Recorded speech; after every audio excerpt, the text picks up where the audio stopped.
안녕하세요. 한국에서 전기자전거를 타다 보면 은근히 알아야 할 게 많아서 당황스러울 때가 있죠.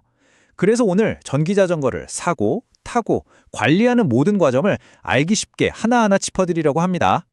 아마 전기자전거를 사려고 알아보시거나 아니면 이미 타고 계신 분들도 아니, 무슨 법이 이렇게 복잡해? 하는 생각 한 번쯤은 해보셨을 거예요. 그쵸? 괜찮습니다. 제가 오늘 그 복잡한 내용들 머리에 쏙쏙 들어오게 싹 다 정리해 드릴게요. 자, 오늘은 이런 순서로 진행됩니다. 첫 번째, 선택의 기로인 PAS와 스로틀 방식의 차이부터 시작해서요. 면허나 헬멧 같은 법규 문제, 그리고 매일 타기 전 꼭 해야 할 안전점검, 배터리 오래 쓰는 꿀팁, 마지막으로 정비와 화재 안전까지 꼼꼼하게 다뤄보겠습니다. 전기자전거를 살 때 가장 먼저 결정해야 하는 것, 바로 PAS 방식이냐 스로틀 방식이냐인데요. 이게 정말 중요한 게 이 선택 하나에 따라서 여러분의 자전거가 법적으로 그냥 자전거가 되기도 하고 어떨 땐 오토바이랑 똑같은 취급을 받게 되거든요. 자, 그럼 이 두 가지가 뭐가 다른지 쉽게 설명해 드릴게요. 흔히 파스라고 부르는 페달 보조 시스템은요, 말 그대로 내가 페달을 밟아야만 모터가 도와주는 방식이에요. 반면에 스로틀은 오토바이처럼 핸들에 달린 레버를 당기기만 하면 페달을 안 밟아도 싱싱 나가는 방식이죠. 자, 이 표를 한번 보세요. 진짜 중요합니다. 법적으로 얼마나 다른지 한눈에 보이죠? 스로틀 방식은 면허도 꼭 있어야 하고 헬멧도 안 쓰면 범칙금을 내야 해요. 근데 정말 하늘과 땅 차이인 건 바로 음주운전 처벌입니다. PAS는 범칙금 수준에서 끝나지만 스로틀은 자동차랑 똑같이 면허 취소까지 갈 수 있어요.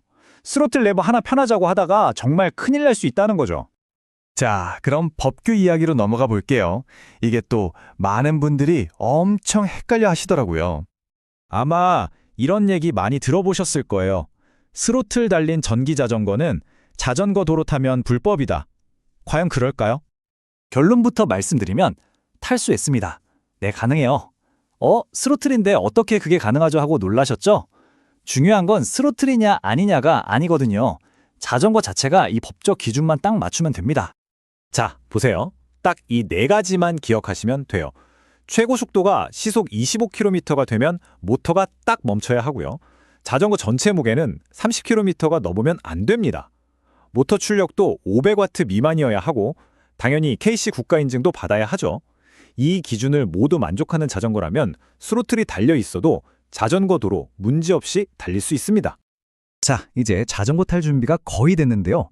그 전에 딱 1분만, 정말 1분만 투자해서 꼭 해야 할 게 있습니다. 바로 안전점검이죠. 안전보다 중요한 건 없으니까요. 어렵지 않아요. 정말 간단한 네 가지인데요. 우선 계기판 봐서 배터리 충분한지 보고요. 그리고 타이어를 손으로 꾹 한번 눌러보세요. 너무 말랑하면 안 돼요. 브레이크도 양쪽 다 꽉 쥐어보고요. 마지막으로 전선 까진 데 없는지, 바퀴살 헐거운 데 없는지 한번 쓱 훑어보면 끝입니다. 1분도 안 걸리겠죠? 전기자전거에서 제일 비싸고 중요한 부품이 뭐냐고 물으면 전 단연코 배터리라고 할 것 같아요. 말 그대로 심장이잖아요. 이 심장을 어떻게 하면 더 오래 쌩쌩하게 쓸 수 있는지 그 비결을 지금부터 알려드릴게요. 이 그래프를 보시면 이해가 확 되실 거예요.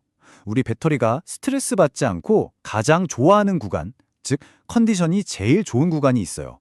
바로 20%에서 80% 사이, 이 최적 구간입니다. 0%에 가깝게 완전 방전시키는 것도 매번 100%로 꽉꽉 채우는 것도 사실 배터리한테는 꽤 부담이거든요. 그래서 몇 가지 팁을 드리자면요. 첫째, 20% 밑으로 떨어지기 전에 미리미리 충전해 주시고요. 둘째, 충전할 땐 80%에서 90% 정도 찼을 때 빼주는 게 제일 좋습니다. 그리고 이건 정말 중요한데 꼭 정품 충전기 쓰셔야 하고요. 보관은 너무 덥거나 추운 곳은 피해주세요.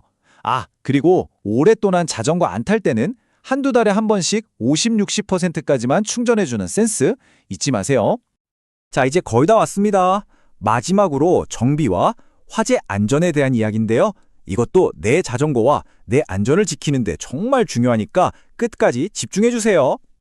요즘 전기자전거 배터리 화재 뉴스 종종 보셨을 거예요.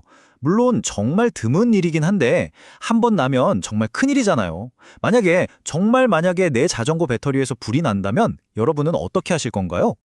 이때 가장 먼저 기억하셔야 할 것, 절대 물을 뿌리면 안 됩니다. 오히려 불이 더 커질 수 있어요. 정답은 바로 이겁니다. 우리 집에 하나씩 있는 바로 그 ABC 분말 소화기. 이걸로 초기에 불을 끄려고 시도하는 게 현재로서는 최선의 방법입니다. 오늘 꽤 긴 이야기를 나눴는데요. 결국 모든 건 이 한 문장으로 정리되는 것 같습니다. 스로틀 하나가 주는 편리함의 대가는 실로 엄청나다. 여러분이 어떤 자전거를 선택하시든 그건 단순히 페달을 밟느냐, 레버를 당기느냐의 차이가 아닙니다.